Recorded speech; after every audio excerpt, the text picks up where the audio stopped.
All right, Pat, the Timberwolves, it's been a lot of great wins this season. They beat the Celtics early in the year. They've had some big ones last night. Maybe the biggest win of the year. Just avoiding a loss to the Pistons, Yes, I think, is. you're right. It's a huge win when you avoid a terrible loss, right? No matter what, anytime you avoid a terrible loss, it's a good win. It's a good win, and it was. What was interesting, however, is they shot 50.5%, and their big four. I mean, if you put McDaniels in that group, scored 96 points. Yeah. They all had a big night offensively. Cat got 27. Edwards on more shots, I think, got 27. Rudy had 19 and 14 or something. And McDaniels had his highest scoring night of the season. And they were comfortably going to win it in the fourth quarter, even though it was 5 or something. But the fact that they had to sweat it out after giving up 40 in the first period was Finchie hasn't been happy after many games the last month, the last 2-3 weeks. He was kind of grumpy again last night. I love it. I think it's great that because he's got some guys like Anthony Edwards and Jaden McDaniels are still young and they can get a little in cat. They can get a little flighty. And I love that Finch is just never happy after any win. Right.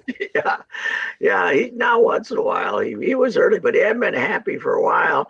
Now he's mad at Ant getting the technicals. He got one and could have had another one, and he's had 7 already. And he's leave the cat. One reason we loved him, right, is he didn't whine like Cat did. Now he's got more tease than Cat, I think. He's more aggressive because Cat doesn't. I feel like maybe I'm wrong on this, but Cat is passive aggressive in his whining. Like an official will make a bad call, and Cat will look away from the official and do all the passive aggressive stuff. Right. Anthony Edwards will stare through the official's soul and clap at him and swear at him pretty aggressively. That's why he gets the technicals. There's nothing they hate worse than when you glare at them. They're going to tee you up in a second if you glare at them. Glaring, pointing, and clapping are the things that you can't. That's you're getting one. I think the league, you still get 16 before you get suspended a game, right? I think you get 16 and then you get suspended a game. So he's got a ways to go, but now the word's out. So Cat can. If they actually had the relationship like this, could sit down and say, they already don't like me. They can't wait to not give me a call. You don't want to get put in that same category, do you? And we can't have our 2 big stars both in the outhouse with the referees, because there's no group of referees more vindictive than NBA referees. I mean, Tony Brothers. Tony Brothers couldn't wait to call that technical. When you look at him. So if Tony Scott Brothers, Foster, these guys are they're the worst. They love calling tees and showing who's boss, and so it's not a good idea to end up feuding with him like Ant is kind of. And he was his usual funny self, though. After the game, he says they should have had 2. So he was apparently complaining another time. So that's something. But if they win tonight against an injury-ravaged Memphis team at home, they will reach the halfway point of the season, game 41 tonight, with 30 wins. I'd have to look it up. How many seasons have they not had 30 wins? Oh, 15. I got that for you right here. That's a great question. Great thread on this. I love these. So they've had, here we go, Basketball Reference. Now there were a couple like lockout seasons in there. Yes, right. Those don't count. Yeah, but so 30. Oh my God, it's more than the other way around. So 35 seasons, 1, 2, 3, 4, 5, 6, 7, 8, 9, 10, 11, 12, 13, 14, 15, 16, 17, 18 of the 35 seasons. Well, this is one of them. So 17 of the 35 seasons. Half the time they haven't won 30 games in the full season. It's it's pretty phenomenal, to say the least. I was worried about them 2-3 weeks ago, and now they're not really playing great. Although last night, 96 from the Big Four. How often are you going to get lost? But I don't. What's the number one turnaround? I say Rudy. Is the number one reason this is turned around. The way he's played this year, and the way they've played with him compared to last year is probably number one reason. I think it's three main things. It's Rudy is either healthier or better or more comfortable. Actually, it's four things. It's Rudy. It's Mike Conley for a full season. Yes, that's true. Even last night, he was, you look at the box score, you're like, I don't know, 8 points, whatever it was. Yeah. He was like a plus 20. Him just being out there as an organizer is helping. And then I know you've nitpicked him, but Anthony Edwards has taken steps. Karl Anthony Towns is a lot better and obviously healthier than he was in the first 2 months of experimenting. The biggest thing is if you look at just the minutes that Cat and Gobert are on the floor together, Pat. So last year when those guys were on the floor together, and it's unavoidable. You have to play those guys together for like 25 minutes a night, right? The Wolves lost those minutes. They were like a minus 5 points per 100 possessions when those guys were on the court. It's a plus 10 this year. Yeah. So they work together on the court better than they did last year. I think against all odds, our guy, I think Cat last year, this whole thing happened and he still was defending his turf, that I'm the star here. And I think he's, what is this? Year 9 for him? 8 or 9? How long? And he's finally said, the hell with it. Let's try to win. And it's perfect for him. He gets upset once in a while when they freeze him out. But, when Ant freezes him out, just being Ant, you never get we're freezing out Cat because we're upset with him. You just get tonight Ant has decided that he's the only player that matters and the hell with the rest of them. And then Cat gets frozen out and then he gets a little upset. So I don't know, but it'll be interesting if they keep their sellout streak on going tonight with that team in town. Oof, they must be. Well, and it's a 9:00 tip-off tonight too. Our time? It's a second game of the TNT, and this is what you get. So for all of those who complained about Wolves aren't getting the national respect, Wolves need more. This is what you get. We get treated like the West Coast. So if you want national TV, 9:00 games are what you're going to get at times. That don't pick up your morning papers tomorrow and expect to read about it with a 9:00 tip-off. I can guarantee you that. That's deadline is 9:00. Pat. We gotta. They want your copy at 9:25. So that's we could tell them the first basket was scored by Ant. Okay, Fans sat down after Anthony Edwards scored a basket, but besides that, we don't really know what happened. Everything is on TV now, and that's probably good. High school sports you can watch on your YouTube, on your phone if you want to. But in a lot of ways, it's bad too. A, review.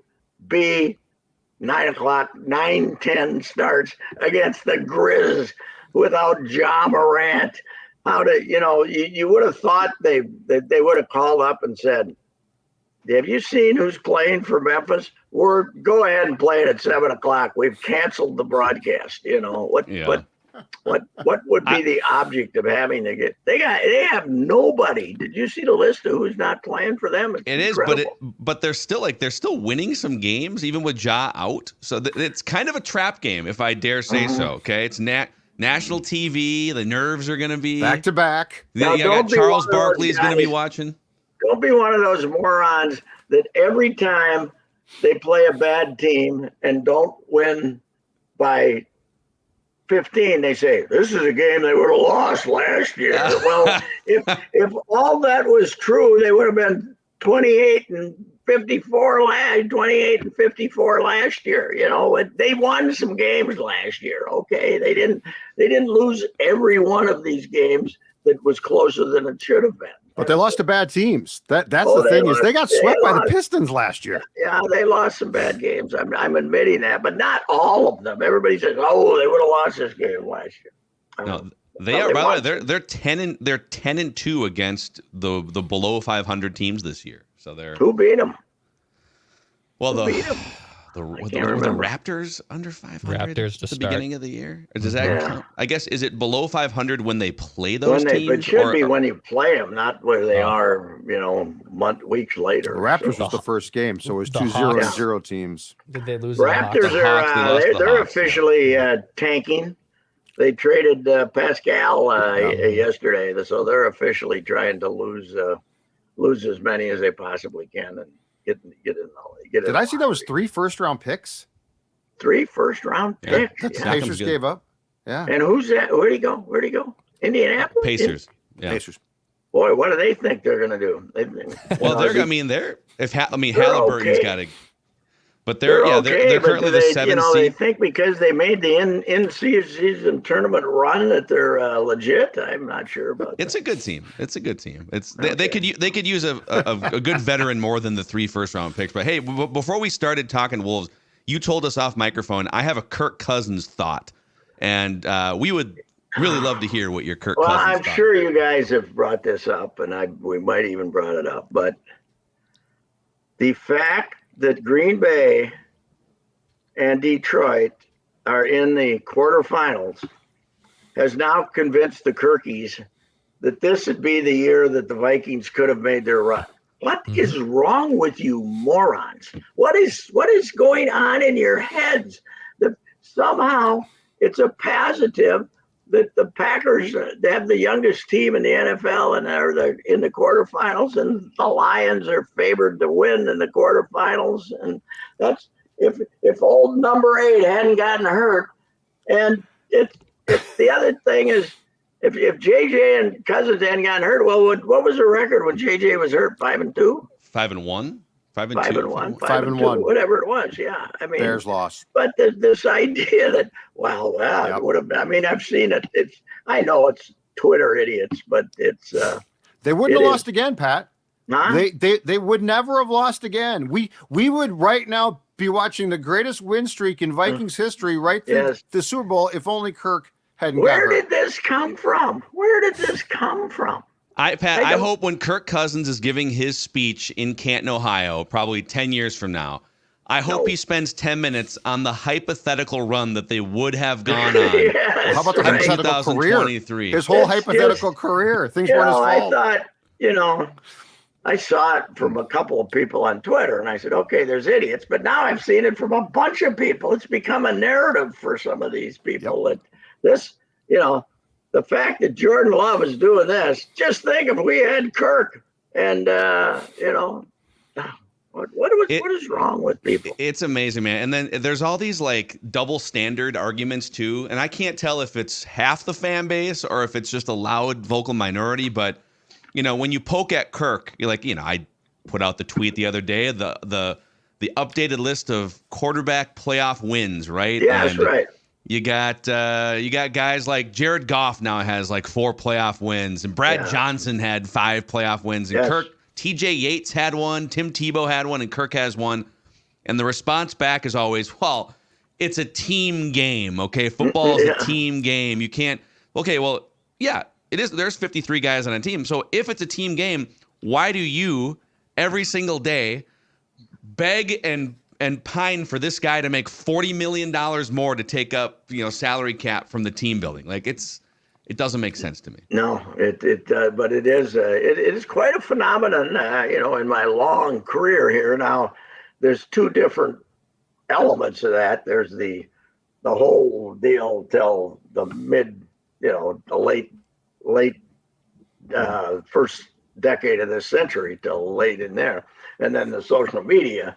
So that's a completely different feedback you're getting now than you used to get, because hell, for a long time somebody had to send you a letter before you could find out what they were thinking. So or the Judd would we'd call into the Star Tribune. Press 1 for yes, 2 the for hotline. no, and Gino Toretta 4. Press 4 for Gino Toretta. Yeah, that kind of. So it's different. You get the different kind of feedback, and I don't know what it is, but you really do get to see how many crazy people were out there. So Pat, I did that thing on the Lions the other day, and I was talking to Dan Cole, and I had to tell him, Coley, I turned you on the other day, and the first thing I heard was Warren's on the phone. You know Warren? Warren in St. Paul. Warren, I think Oh, yeah. he used to be in Fargo back in the day, and now he's somewhere. I said, Oh yeah.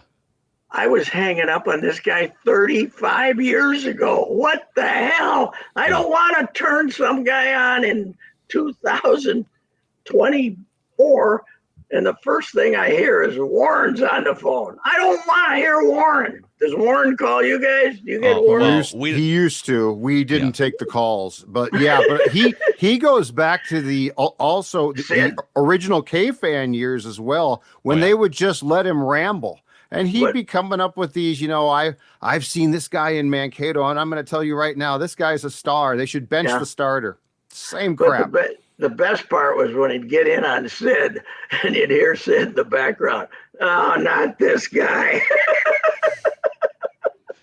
He was okay. I found the name of the player. So he was the first show I ever produced at K-Fan back in 2006-07 was the Sludge and Lake show. So Henry Lake and Corey Cove, and Warren would call. It was a 2-hour show every night, and Warren would call every single show basically. And the Vikings, 2007. So the draft happens. The Vikings draft Adrian Peterson. And later in the draft, in the third round, the Bears drafted Garrett Wolfe out of Northern Illinois. Yes, and Warren called in and said, this is a huge mistake by the Vikings for passing on Garrett Wolfe. They chose Adrian Peterson. They should have chosen Garrett Wolfe. And it is one of the most famous Henry Lake's head came off of his torso. Garrett Wolfe! Who is Garrett Wolfe? Garrett Wolfe! And they're yelling at each other. It's Warren. It was Warren in St. Paul at the time, if I remember right. But yeah, that dude. Well, hardly any. Nobody really takes calls on sports stuff. You guys take them on, the great calls are after Viking losses, right? That's great on Purple Daily and stuff. But the show that we've weaned ourselves off the call in, sports talk. It's generally just bad radio, Yeah. It's like people tune in. They don't need to hear from Bob and Shakopee bumbling through some question. The best used to be Yates. I don't call you at work. You shouldn't call me at work. That's awesome. Yeah. So Reusse, yesterday, 26 years since the Weeping Blondes. Yeah, we should have done more. We should have done more with. We should have done more with that story. Should have tracked him down. 25 years, 25 years. I tracked him down year 10 on the 10th anniversary, and I knew we were going to do something on it, so I ignored it. But we should have done more than that. I mean, as I say, I still got the framed photo out in my garage every day, hanging on the wall where you see it when you walk out. It's I don't know. I think passing the first Super Bowl, because most of us remember it are dead, right? But I have to say it's the most memorable moment in Viking history. It's the most devastating loss in Minnesota pro sports, as far as I'm concerned. Agreed. I think you're right. And what is forgotten in all of it is they lost to a 14-2 team. It wasn't like it wasn't like the Mutts of all time were coming to town, and Chris Chandler played great. Now, somebody I know tried to get a hold of Chris, was going to try to get a hold of Chris, and they found out Chris is having issues with them. That he's probably having memory issues. So, which is too bad, because he came in and played a magnificent game that day. I don't think there was a false start from them, and you thought they were going to come in and just blow up because of the rabid, crazy Metrodome crowd.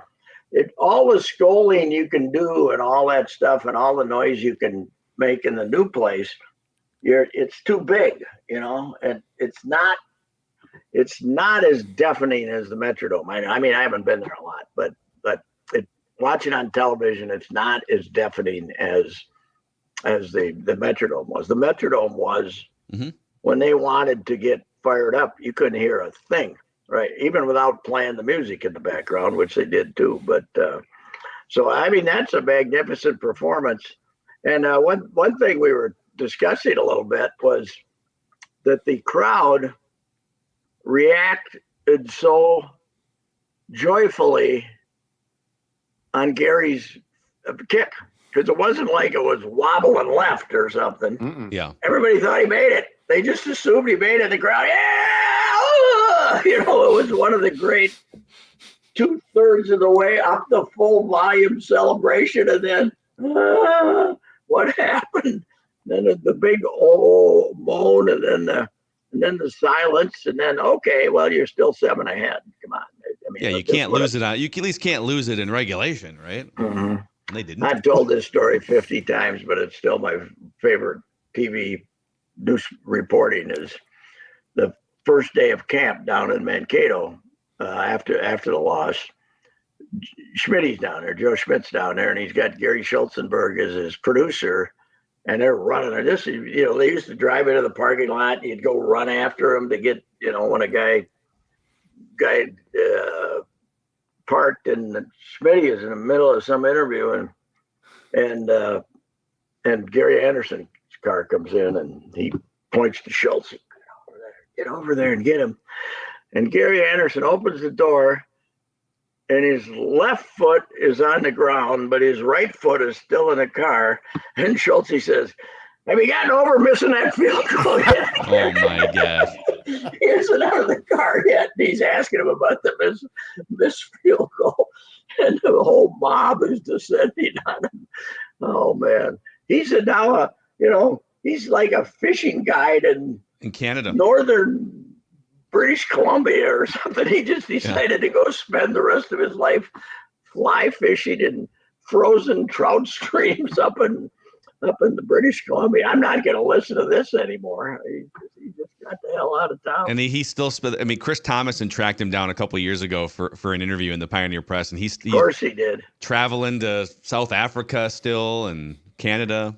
If Thomason was covering the Vikings then, he would have ran over and said, "Gary, did you get over missing field goal?" He would have called him at home the next day, Pat. Yeah. Gary would have picked up the phone. "Hey, Gary, it's Chris here. How could you miss that field goal?" How you doing? How you handling it? Everybody hates you. What do you think? Yeah. Well, Pat, hey, I know we were going to talk Maurer. Let's do it tomorrow. Let's talk. Joe Maurer looks like he might get in here on the first ballot. It's looking good. So, let's talk about it tomorrow on the show. All right, we'll do that. See you later. All right, there he is. Reusse Unchained, presented today by our friends at Zero Res. So if you're looking to deep clean that home for a nice fresh start to 2024, Zero Res is here with the Score North special. 3 rooms, Zero Resified, starting at just $119. 952-ZERO-RES or ZeroResMinnesota.com. Say you want that Score North special. Spell it forward or backwards. It spells the same. Zero Res.